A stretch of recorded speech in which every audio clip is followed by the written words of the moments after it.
Shalom to all. If this series moves you, please subscribe, like, and share. Your support helps us create more. We stand at the threshold of liberation's greatest story. 600,000 souls emerging from bondage, crossing waters, receiving law from fire. The Exodus launched Israel, shaped Judaism, inspired Christianity, fueled abolition and civil rights. But we come with open eyes and scholarly rigor. We will trace Hyksos and Hebrews, Ipuwer, papyrus and plagues, Meneptah Stele and Israel's emergence. We will follow Moses from Nile to Midian, burning bush to Sinai. We will witness 10 plagues as cosmic warfare, Passover as ritual revolution, sea crossing as death and birth. We will stand at Sinai, trembling, receiving, breaking, renewing. We will wander the wilderness, complaining, learning, becoming. 50 chunks await: Egypt and emergence, Moses and mountain, Sinai and covenant, tabernacle and presence, wilderness and legacy. This is memory creating identity, narrative shaping ethics, stories summoning us still. The Exodus is not over. In every generation, one must see oneself as having come forth from Egypt. Please subscribe, like, and share videos and channel. May the Lord of Israel always be with you all. The Exodus, Archaeology, Memory and Meaning. Part 1. Egypt and the Hebrew Emergence. Introduction and Scope. The Exodus stands as the foundational narrative of Israelite identity. The story of a people born from slavery, shaped by liberation, and bound to God through covenant. Yet it presents unique challenges: the absence of direct archaeological evidence for the biblical account, the presence of alternative historical records, and the tension between memory and history that defines all origin stories. This exploration examines the Exodus across 50 dimensions: Egyptian context and Hebrew emergence, the figure of Moses and the mechanics of liberation, the crossing of waters and the revelation at Sinai, the wilderness wandering and the law's reception, and finally the enduring legacy that transformed a tribal story into a universal paradigm of freedom. We will navigate between the Hebrew Bible's theological claims, Egyptology's material findings, comparative ancient Near Eastern literature, and modern interpretations from archaeology to liberation theology. The Hebrew term Yetziat Mitzrayim, going out from Egypt, becomes in rabbinic tradition the archetype of all redemption, personal, national, and cosmic. Understanding this story requires immersion in biblical Hebrew, awareness of New Kingdom Egypt's imperial structure, sensitivity to how memory compresses and transforms historical events, and openness to the story's power beyond its facticity. The Hyksos and foreign rule, the historical backdrop for Hebrew presence in Egypt, involves the Hyksos, Egyptian Hekakasut, rulers of foreign lands. Semitic-speaking peoples from Canaan who dominated the Nile Delta during the Second Intermediate Period, c. 1650–1550 BCE. The 18th dynasty's expulsion of the Hyksos under Ahmose I, c. 1550 BCE, established a pattern: foreign presence in Egypt, leading to Pharaoh's anxiety about internal populations. Manetho, the Ptolemaic Egyptian historian, preserves a hostile account of the Hyksos as people of ignoble birth who boldly invaded and burned cities. Josephus, in Against Apion, identifies the Hyksos with the Israelites, though modern scholars reject this equation. Yet the pattern remains significant. The biblical pharaohs fear that the Israelites might join our enemies, fight against us, and leave the land. Exodus 1:10. mirrors Egyptian anxiety about the Hyksos expulsion. The Hebrew term paro, pharaoh itself, derives from Egyptian per-ah, great house, the palace's title becoming the king's name. The 19th dynasty's construction cities, Pithom, per-atom, and Ramses, Pi-Ramesses, mentioned in Exodus 1:11, correspond to Pharaoh Seti I and Ramesses II's building projects in the eastern delta. c. 1210 BCE. This places the Hebrews in Egypt during the New Kingdom's imperial height, when Semitic laborers were indeed employed in state construction. The Ipuwer Papyrus and Social Chaos, the Admonitions of Ipuwer, Papyrus Leiden, 344, an Egyptian text from the early Middle Kingdom, c. 1850 BCE, though possibly composed earlier, presents striking parallels to Exodus plagues. The papyrus describes Egypt in chaos. The river is blood. If one drinks it, one rejects it as human, and thirsts for water, gold, and lapis lazuli are strung on the necks of maidservants. The poor of the land have become rich. The land turns around as does a potter's wheel. The towns are destroyed. Upper Egypt has become dry wastes. These descriptions, river turned to blood, social inversion, destruction, Remel Exodus 7:1-2. Scholars debate the relationship.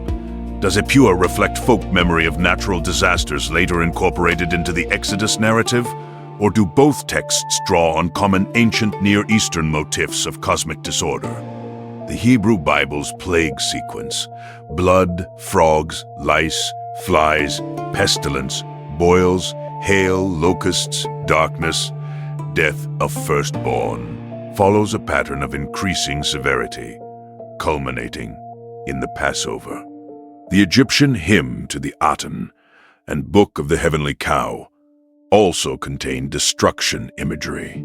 The comparative study suggests that the Exodus narrative participates in broader ancient Near Eastern literary conventions for describing catastrophic divine intervention, while maintaining distinctively Israelite theological claims about YHWH's power over Egypt's gods.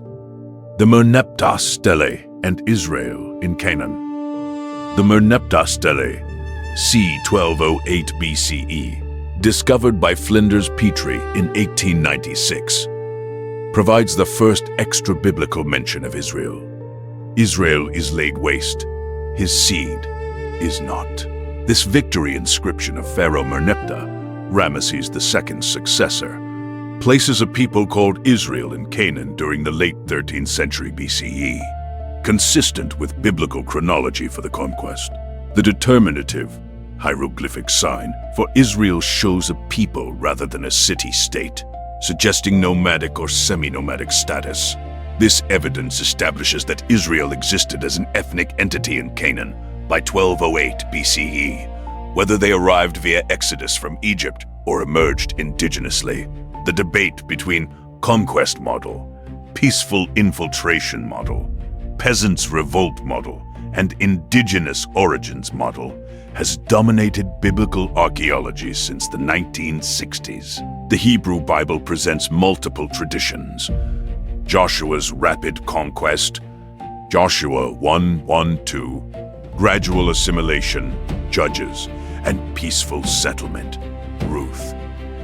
The archaeological record shows late Bronze Age collapse, c. 1200 BCE, followed by early Iron I highland settlements, possibly Proto-Israelite. The Merneptah steles Israel may represent this highland population. The significance for Exodus studies, even if the biblical numbers, 600,000 men, implying 3 million total, are impossible demographically, and even if the conquest narratives are ideologically shaped, the core memory of Israel's distinctiveness from Canaanite culture and connection to Egypt may preserve historical kernels. the name YHWH, pronounced Yahweh, and Midianite origins, the divine name YHWH, Yahweh. The Tetragrammaton appears in Exodus 3:14 in the enigmatic Ehi Asher, Ehi, I will be what I will be, or I am what I am. The name's origins remain debated. The Shasu of Yu, Yahweh, mentioned in Egyptian texts from the time of Amenhotep III, c. 1400 BCE, and Ramses II, c. 1250 BCE, may connect YHWH, Yahweh, to the region of Seir/Edom, later associated with Esau. Deuteronomy 33:2 and Judges 5:4-5 describe YHWH, Yahweh, coming from Seir/Paran/Sinai, suggesting southern origins. The Midianite hypothesis, proposed by scholars from Julius Wellhausen to Joseph Blenkinsop, suggests that Moses learned YHWH, Yahweh, worship from his Midianite father-in-law Jethro, also called Reuel. Exodus 18 describes Jethro offering sacrifice to YHWH, Yahweh, and instructing Moses in governance. The Hebrew term Keni, related to Cain and the Kenites, may indicate a metalworking clan associated with YHWH, Yahweh worship in the Negev/Sinai region. This hypothesis challenges exclusive Israelite claims to YHWH, Yahweh, revelation, while explaining the biblical tension between universal YHWH, Yahweh, creator of all, and particular YHWH, Yahweh, God of Israel. The burning bush theophany, Exodus 3, transforms a local deity into the god of liberation, connecting the name to the verb haya, to be, and the promise of presence, Eye Imak, I will be with you. The name's revelation at the Exodus narrative's beginning establishes the theological foundation. Liberation is grounded in divine being as presence. The Moses figure, historical and literary, Moses, Moshe, from Egyptian Mes or Hebrew Masha, to draw out, emerges as the most complex figure in the Hebrew Bible. Prophet, lawgiver, priest, king, suffering servant. The biblical account presents multiple Moses traditions. The Egyptian prince, Exodus 2, the Midianite shepherd, Exodus 3, the wonder worker, Exodus 7, 1-2, the Sinai mediator, Exodus 1:9, 4:0, the intercessor, Exodus 3:2, 3:4, the wilderness leader, Numbers. Source criticism identifies distinct documentary layers. J. Yahwist, E. Elohist, P. Priestly, D. Deuteronomic. The Egyptian setting of Moses' birth, exposure narrative parallel to Sargon of Akkad's legend, the Midianite connection, and the Transjordanian death all suggest composite formation.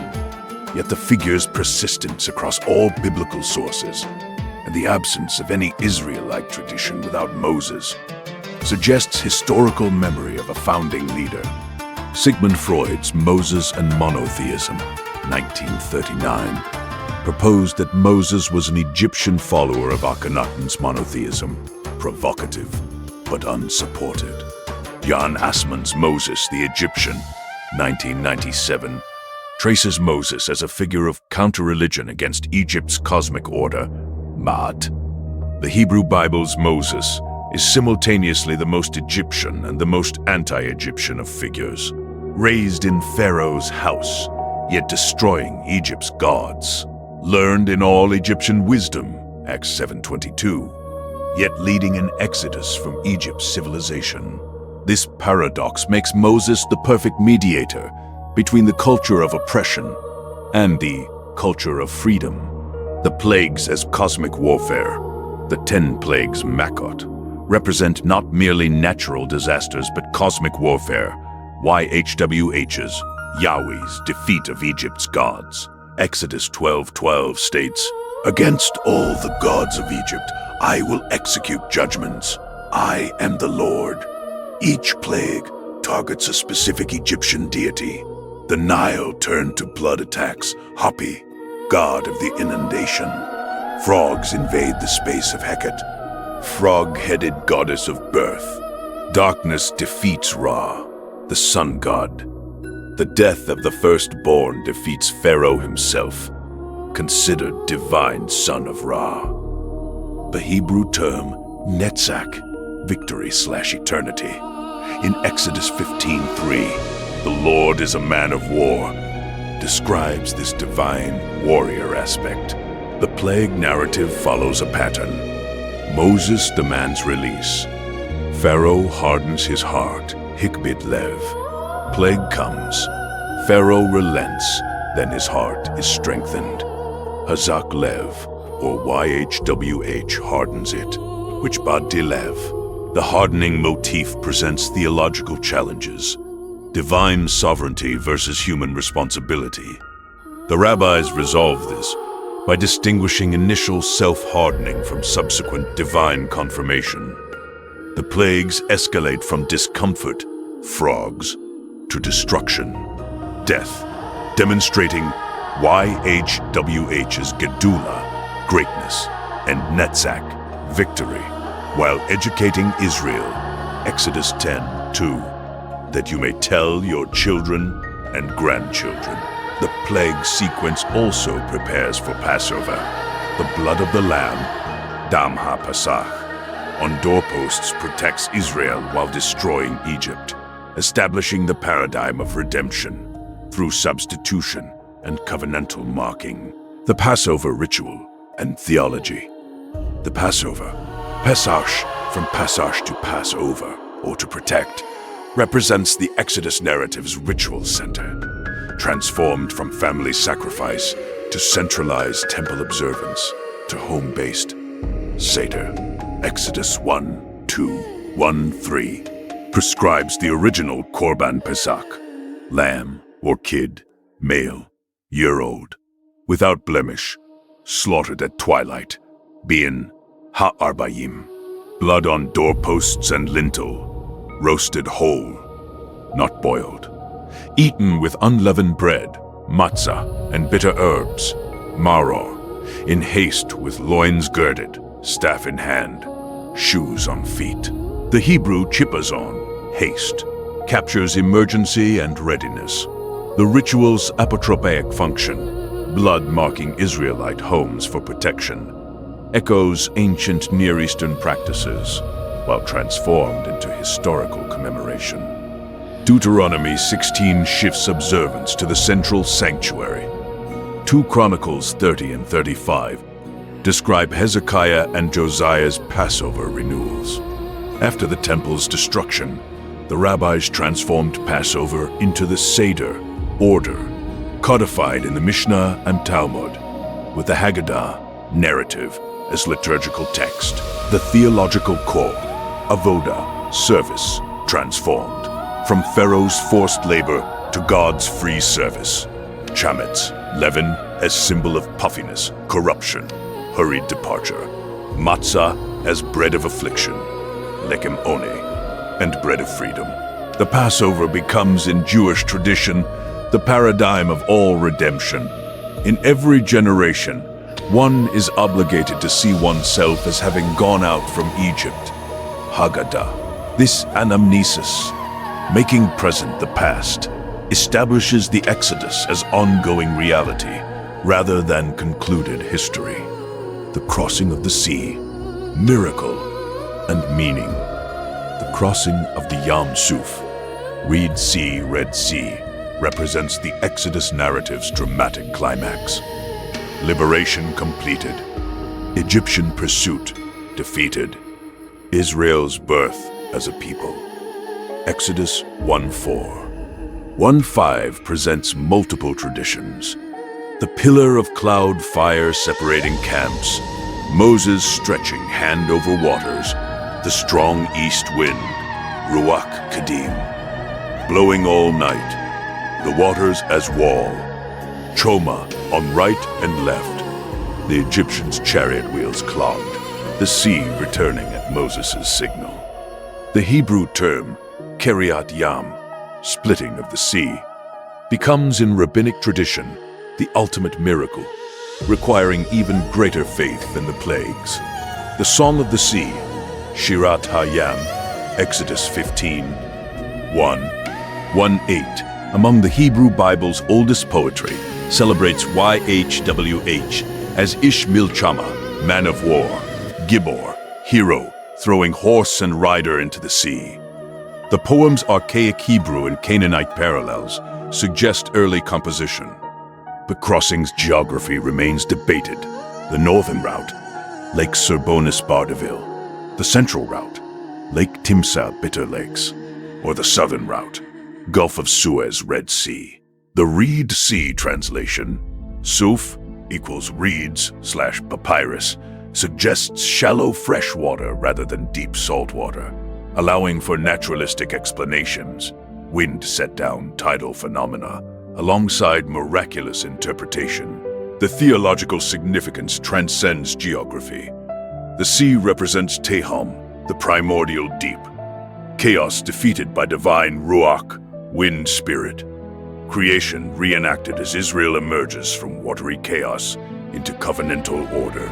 The crossing becomes baptismal prototype in Christian tradition, spiritual liberation in Jewish mysticism, and revolutionary paradigm in modern liberation theology. The wilderness as crucible, the wilderness, Midbar from Davar to drive lead, becomes Israel's formative space. 40 years of testing, complaining, learning dependence on divine provision. The Hebrew term Midbar contrasts with Yarash, settled land. It is the place of Nez, miracle wonder, where natural order is suspended and divine provision direct. Exodus 1:5, 1:8 and Numbers 1:1. 2:1 describe the wilderness complaints, murmuring, no water at Marah, Exodus 15. No food leading to manna and quail, Exodus 16. No water at Massa Meribah, Exodus 17. The golden calf, Exodus 32. The spies report, Numbers 1:3, 1:4. Korah's rebellion, Numbers 16. The bronze serpent, Numbers 21. The pattern reveals Israel as Am Keshe Oreth, stiff-necked people, yet YHWH as Erech Apayim, slow to anger, and Rav Chesed, abounding in steadfast love. The wilderness generation, Dor Hamidbar, must die before entry. Only Caleb and Joshua survive. This theological harshness, punishment for parental sin visited on children, troubled later interpreters. The rabbis emphasized the wilderness as Beit Midrash, house of study, where Israel received Torah free from worldly distraction. Modern readings emphasize the wilderness as necessary liminality between slavery and freedom, Egypt and Canaan, the known and the promised. The Hebrew Naaseh vi Nishma, we will do and we will hear/understand, Exodus 24:7, becomes the wilderness commitment, obedience preceding comprehension, trust before evidence.